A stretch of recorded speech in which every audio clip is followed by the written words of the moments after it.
Καλώς όρισες στην πρώτη και μοναδική ψηφιακή πλατφόρμα εκπαίδευσης φωνοθεραπευτικών τεχνικών. Είμαι η Ελπίδα Κουτσουμπάκη, ειδική φωνοθεραπεύτρια και δημιουργός της προσέγγισης Integrated Voice Therapy.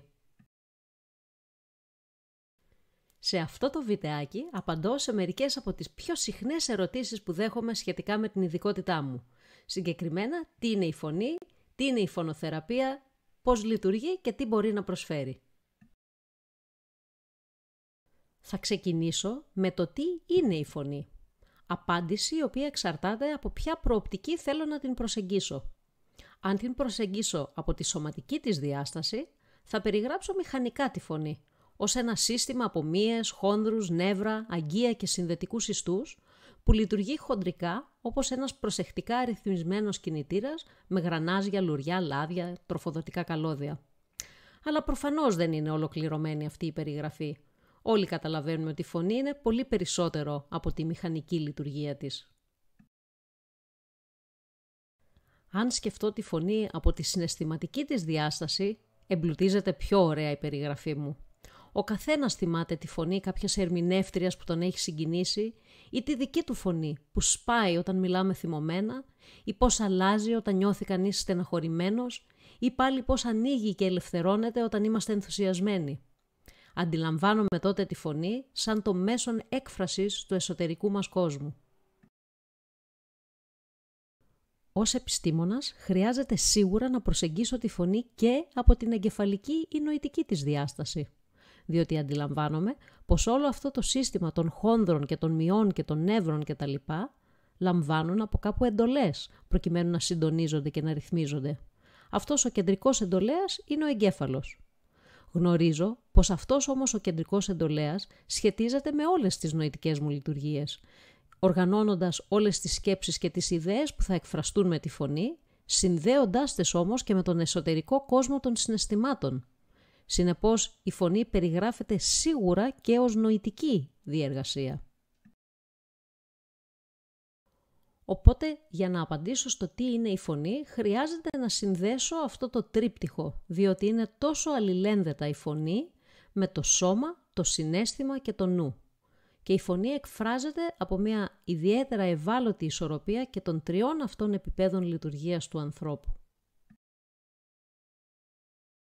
Και όπως όταν χάνουμε κάθε τι πολύτιμο, τότε αντιλαμβανόμαστε ακόμα περισσότερο την αξία του, έτσι και την αξία αυτής της ισορροπίας την αντιλαμβάνεται κανείς ιδιαίτερα όταν τη χάνει, διότι ακούει και νιώθει τη φωνή ταλαιπωρημένη και βραχνή.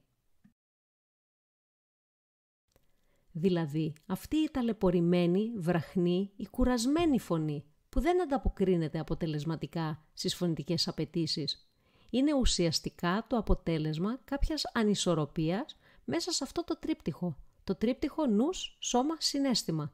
Αυτό είναι όλο και όλο. Μία ανισορροπία. Σε μερικούς μπερδεύονται οι εντολές που στέλνει ο εγκέφαλος στο σώμα, με αποτέλεσμα να μπερδεύεται και το μυϊκό και το νευρολογικό σύστημα και κινήσεις του φωνητικού μηχανισμού που άλλοτε γινόντουσαν συντονισμένα και χωρίς σφίξιμο, τώρα εκτελούνται με δυσκολία και κόπο. Άλλοτε συναισθηματικά πιέζεται το σύστημα, αποσυντονίζοντας όμως και τα άλλα δύο συστήματα στα επίπεδα νους και σώμα. Σε μερικούς συμβαίνουν όλα αυτά ταυτόχρονα, σε άλλους συμβαίνει μερική ανισορροπία. Φωνοθεραπεία είναι η επιστήμη της φωνής που εκπαιδεύει κάποιον για να επαναφέρει αυτή τη λεπτή και ιδιαίτερα ευάλωτη ισορροπία. Τα αποτελέσματα είναι πολύ συγκινητικά. Η φωνή επανέρχεται στο να ακούγεται χωρίς βραχνάδα, να παράγεται χωρίς να κουράζεται, ικανή να μιλάει, να φωνάζει, να τραγουδάει, με όλη την ελευθερία που την χαρακτήριζε όταν ήταν στα καλύτερά της.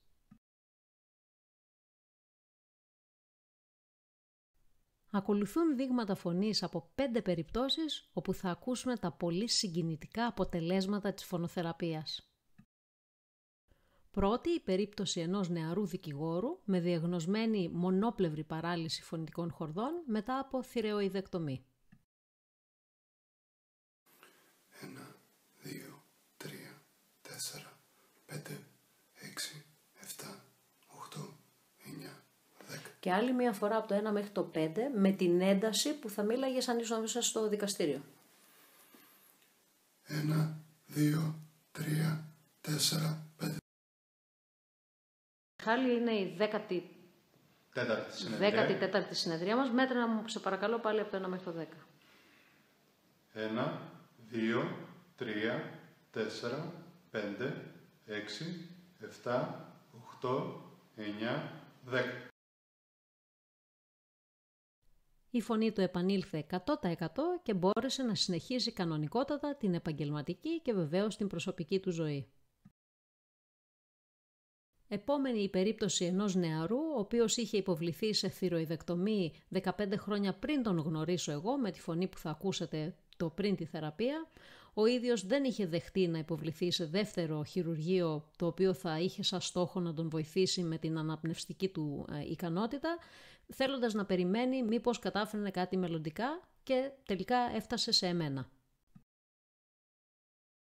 Μελανή Ιουσήφ, είμαι 35 χρονών και αυτή η φωνή τώρα είναι η φωνή που βγάζω στην καθημερινότητά μου. Before starting the therapy, I was pretty afraid to speak in public. I was thinking of how other people would perceive of my voice. Besides having the problem with my voice, I also had problem with breathing, which I solved it by myself. Με ιδιαίτερα αγωνιστικό πνεύμα και πάρα πολλή εργασία από τη δική του την πλευρά, κατάφερε σε πολύ σύντομο χρονικό διάστημα να αλλάξει και τη φωνή του όπως ακούσατε, αλλά το σημαντικότερο ήταν ότι κατάφερε και μόνος του να αλλάξει την αναπνευστική του επάρκεια τόσο ώστε έτρεξε ένα μισό μαραθώνιο. Ο λόγος που μιλάει στα αγγλικά είναι διότι του ζήτησα εγώ, εφόσον ήθελα να τον παρουσιάσω σε ένα σχετικό συνέδριο. Η νεαρούλα που θα ακούσουμε τώρα, διαγνωσμένη με οζύδια φωνητικών χορδών, μια πολύ κοινή διάγνωση σε παιδιά αυτής της ηλικίας. Την κανονική σου φωνή και σε κανονική ταχύτητα. 2, 3, 4, 5, 6, 7, 8, 9, 10, 11, 12, 13, 14, 15, 16, 17, 18, 19. Έκανα το καλοκαίρι πιο συστηματικά τις ασκήσεις, ενώ τώρα έχω λίγο χαλαρά. Εκτός από τις ασκήσεις, σε ακούω να μιλάς εκεί που ήθελα, εκεί το πιο ψηλά, θυμάσαι το τελευταίο που Το συζητήσαμε. εξάρχισα και αυτό και τώρα πια καταλαβαίνω από μόνη μου πότε μιλάω χάλια και πότε μιλάω καλά. Πολύ σημαντική και εδώ η αλλαγή της φωνής, αλλά το ιδιαίτερο ενδιαφέρον είναι, όπως ακούγεται και στην ηχογράφηση, να λέει το πώς πλέον ήταν πολύ συνειδητή για το πώς ακούγεται η φωνή της και πώς τη νιώθει. Ήξερε πλέον να την παρακολουθεί, την καταλάβαινε. Ένα ιδιαίτερα δύσκολο περιστατικό το επόμενο, όπου κατά τη διάρκεια της χειρουργικής αφαίρεσης πολύποδα των φωνητικών χορδών δημιουργήθηκε ένας χειρουργικός τραυματισμός με αποτέλεσμα να μην είναι άρτιες οι ίδιες οι φωνητικές χορδές. Από το 20 ως το 29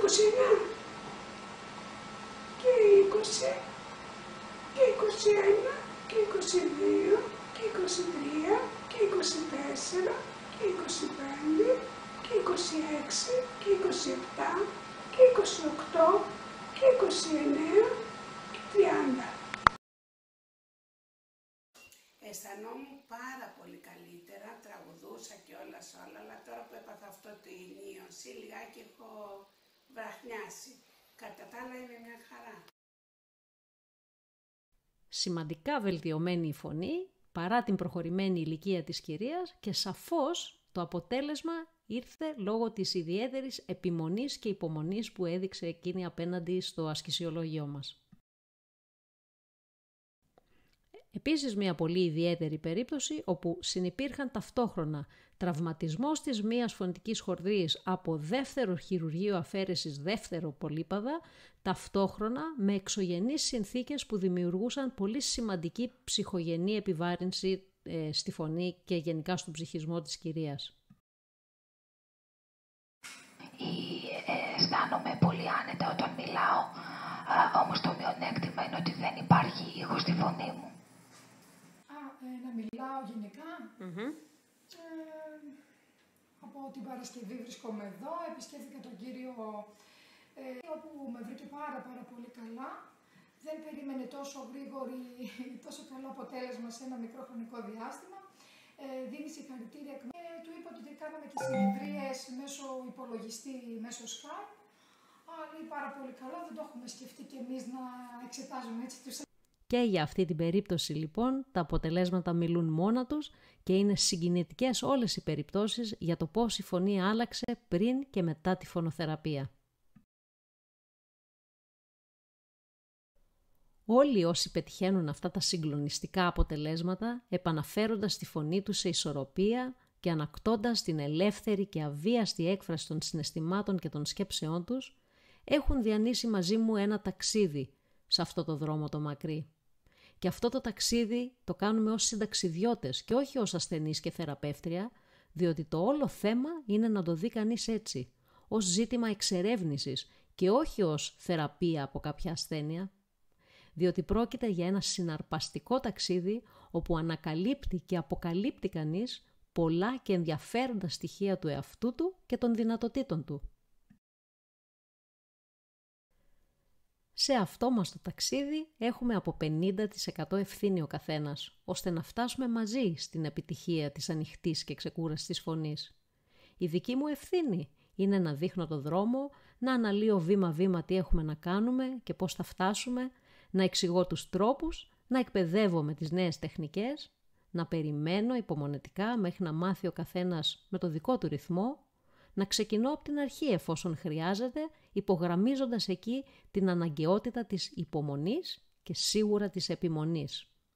Η ευθύνη του συνταξιδιώτη μου είναι να παρακολουθεί, να ακούει, να ασκείται με συνέπεια και επιμέλεια με το καθημερινό ασκησιολόγιο των τεχνικών, να μην βιάζεται, οπωσδήποτε να μην βιάζεται, διότι σε καμία κορυφή δεν έφτασε κανείς από τα πρώτα βήματα και τίποτα δεν μαθαίνεται αμέσως.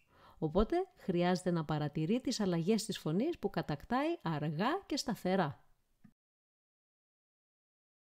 Οι τεχνικές όλες εκπαιδεύουν κάποιον στο να αποκτήσει απόλυτο έλεγχο του φωνητικού μηχανισμού και δεν χρειάζεται καμία προηγούμενη εμπειρία ή γνώση σχετικά με τη φωνή. Οι τεχνικές είναι όλες αρκετά εύκολες, τόσο ώστε και ένα παιδί 5 χρονών να μπορεί να τις καταλάβει. Αλλά οπωσδήποτε, ως κάτι εντελώς καινούριο και εντελώς διαφορετικό, μπορεί στο ξεκίνημα να φαντάζουν λίγο δύσκολες. Σύντομα όμως, αυτή η δυσκολία μεταβάλλεται σε επιτυχία, καθώς αποκτάει κανείς τον έλεγχο της φωνής. Ακριβώς όπως μεταβάλλεται η δυσκολία σε ευκολία για τον μουσικό που μαθαίνει τελικά να παίζει με δεξιοτεχνία το μουσικό όργανο της επιλογής του. Ή όπως το μικρό παιδί που μαθαίνει να ελέγχει το ποδήλατό του. Ή ο μπόμπιρας που μαθαίνει να ελέγχει τα πόδια του για να περπατήσει. Όλα μαθαίνονται. Και μετά από λίγο έχει ξεχάσει κανείς πως πριν από ελάχιστο μόνο χρόνο ήταν αρχάριος και ατζαμής. Οπωσδήποτε δεν πετυχαίνουμε τίποτα με μαγικά κόλπα, ούτε έχω μαγική σφαίρα. Όλα κατακτιόνται όταν ο φωνοταξιδευτής αναλάβει την ευθύνη του σώματος και της φωνής του με στοχευμένη εργασία και συνειδητή συνεργασία μαζί μου. Καθοδηγώ τον φωνοταξιδευτή μου σε ένα εσωτερικό ταξίδι, όπου εκπαιδεύεται στο πώς να παρατηρεί αισθήσεις, να δημιουργεί νέες και διαφορετικές ενέργειες στο σώμα του, στο να ακούει με το αυτί του λεπτομέρειες της φωνής που μπορεί ποτέ να μην έχει χρειαστεί να παρατηρήσει. Του μαθαίνω πώς να συγκρίνει αυτά που νιώθει στο σώμα και στο λάριγκά του και αυτά που ακούει από τη φωνή του με και χωρίς τις νέες τεχνικές με τις οποίες τον εκπαιδεύω.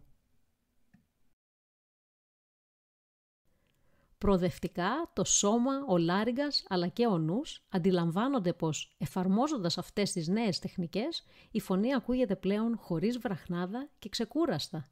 Αρχίζει τότε το σώμα και ο λάριγκας να προτιμούν αυτό τον νέο τρόπο παραγωγής της φωνής μέχρι που φτάνει να ξεχνάει το σύστημα πώς να παράξει φωνή βραχνή και κουρασμένη.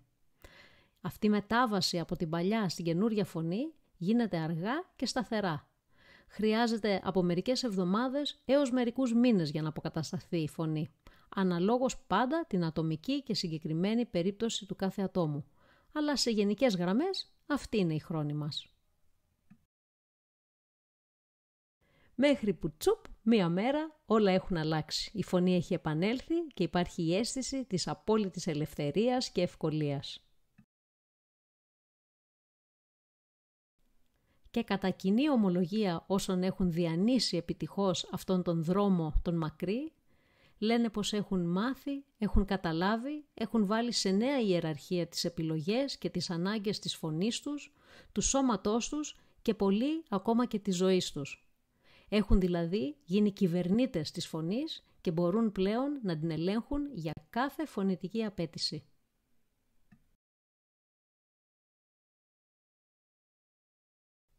Αυτά μέχρι εδώ. Έπονται και άλλα παρόμοια βιντεάκια, ένα στο οποίο θα εξηγώ πώς και γιατί βραχνιάζουν οι φωνές, ένα άλλο που θα εξηγώ πώς το φωνοθεραπευτικό ασκησιολόγιο μπορεί να γίνεται πιο αποδοτικά. Ελπίζω με αυτό όμως το βιντεάκι να ξεκαθάρισαν κάποιες βασικές απορίες σχετικά με τη φωνή και τη φωνοθεραπεία και να είναι αρκετά ενθαρρυντικά όσα άκουσες, ώστε αν ξεκινάς τώρα το ταξίδι της φωνής να το χαρείς με αποφασιστικότητα και βάζοντας τη δυναμική σου συμμετοχή. Ευχαριστώ που με άκουσες, τα λέμε στο επόμενο βίντεο.